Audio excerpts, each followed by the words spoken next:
हमारा उत्साह अट नहीं रही है। ठीक है, ये दो कविताएं हैं, एक ही पाठ में हमारी दो कविताएं दी हैं। तो सबसे पहले हम उत्साह पढ़ेंगे। उत्साह का जो हमारा पाठ दिया गया है वो क्या है, जो बादल आते हैं, जब बादल छाते हैं चारों तरफ, तो जो परिस्थितियां उत्पन्न होती हैं उनको दर्शाया गया है। ठीक है, तो उत्साह जो हमारी कविता है वो एक आवाहन गीत है। आवाहन मतलब किसी को बुलाने के लिए जो गीत गाया जाता है, ये वो गीत है। और जब उनको बुलाने के लिए उसको लालच दिया जाता है कि आप आइए और ये करिए, तो वो सारी चीजें इसके अंदर दी गई हैं। तो चलिए हम पढ़ना शुरू करते हैं। क्या है, बादल गरजो घेर घेर घोर गगन धराधर ओ।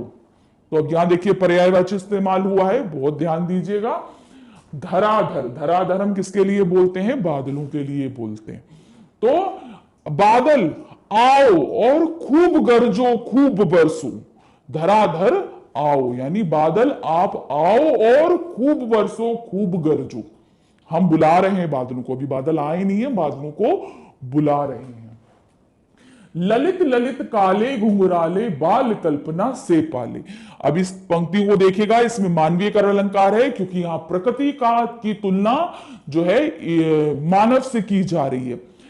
बाल कल्पना से पाले, यानी कि जिस प्रकार छोटे से बच्चे के काले काले घुंघराले बाल जो निकलते हैं, उसी तरीके से आप भी इस पूरे आसमान में छा जाइए और घुंघराले घुंघराले से प्रतीत होइए।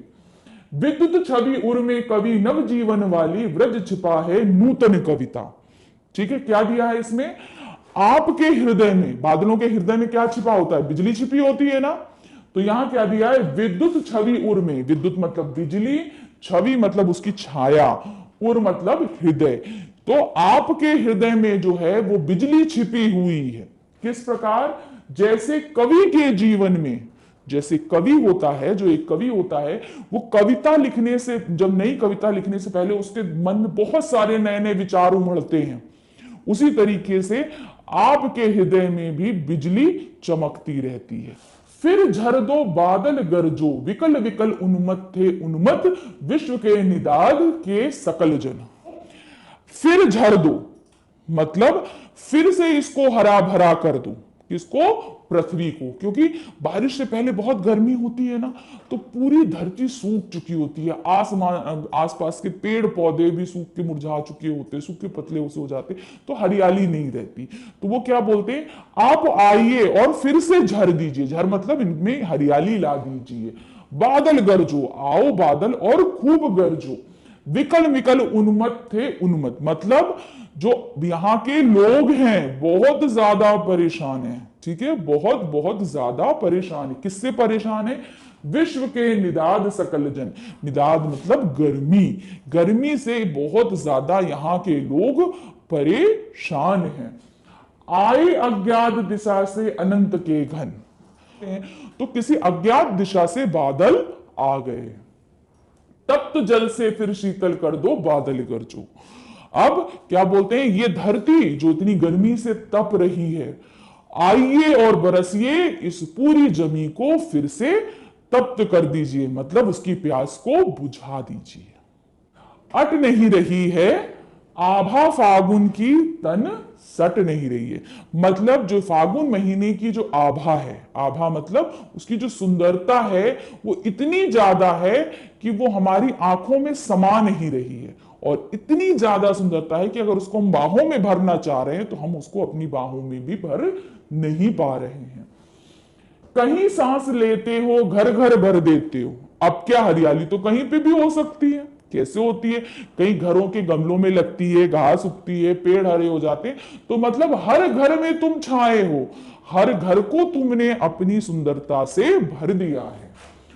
उड़ने को नभ में तुम पर कर देते हो। अब जो पक्षी जो गर्मी से परेशान निढाल हो गए थे, जो, तो उनको क्या है, जैसे ही आपका मौसम आया वो उन्होंने खूब अच्छी जो है उड़ान भरी आसमान में।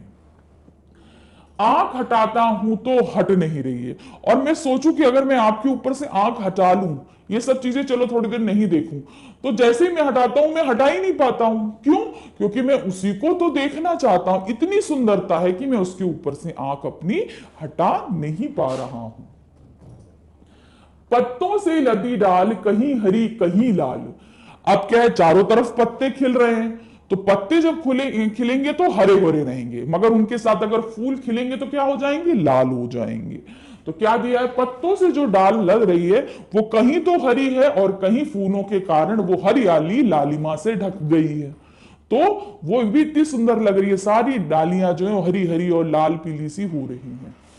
कहां पड़ी मैं उर में मंद गंध पुष्पमाल, और मेरे जो उर मतलब मेरे हृदय में जो है इन फूलों की जो सुंदर सुगंध है, वो उनकी माला की सुंदर सुगंध मेरे हृदय में उतर सी गई है। दिया है ना, मंद मतलब धीमी, गंध मतलब सुगंध, पुष्प मतलब फूल, माला मतलब चारों तरफ जो हम फूल पहने हुए, तो चारों तरफ जो फूल फैले हुए हैं उनकी मीठी मीठी जो धीमी धीमी सी सुगंध है वो मेरे हृदय के अंदर बस गई है।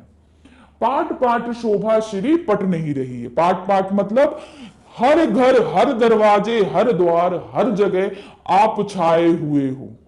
हर ग्राम श्री, ग्राम श्री मतलब हर गांवों के हर दरवाजे पर आप छाए हुए हो, और इतनी ज्यादा है कि वो कहीं पर भी समा नहीं पा रही है। चारों तरफ ये सुंदरता छाई हुई है।